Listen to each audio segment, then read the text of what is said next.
What I have here is something I can reveal to you. A bit of theatre from the Labour leader today. He had something in the bag. But what exactly? 451 pages of unredacted documents and information.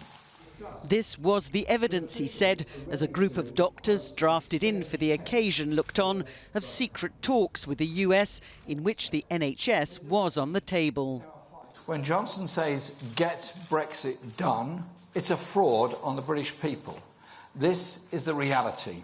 Years of bogged-down negotiations and our NHS is up for sale. The documents are minutes of a trade working group set up when Theresa May was Prime Minister. Some are marked for UK eyes only.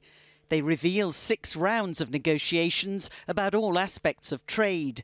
After one meeting, it was agreed the impact of some patent issues raised on NHS access to generic drugs, i.e. cheaper drugs, will be a key consideration going forward. After another, officials say the US were testing our system and eager to push their positions. And they add, we are awaiting the clearance to negotiate and exchange text to really take significant further steps. All evidence, Labour claims, that could change the course of the election. But what about that other matter dominating the last 24 hours of campaigning? Their record on anti-Semitism. That apparently wasn't on the table. When you say that you're on the side of the people, does that include Jewish people? And do you want to take this opportunity to apologise for anti-Semitic incidents in the Labour Party that have happened on your watch?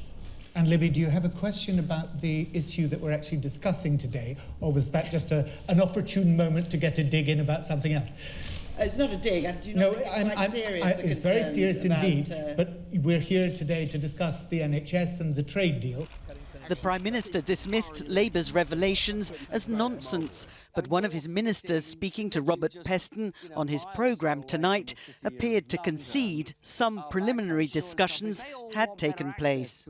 We've learnt today a document which sets out what one might expect to be the opening position of US trade negotiators. I don't think that's any great surprise, but we couldn't have been clearer, as you say, both in our manifesto and in the statements that the Prime Minister's made, that the NHS is not for sale. When you're in a negotiation with a country with over 300 million consumers, a superpower in the world, we are not a superpower, that there's going to be an inequality of bargaining power in any negotiating situation, and they will demand that the NHS is on the table.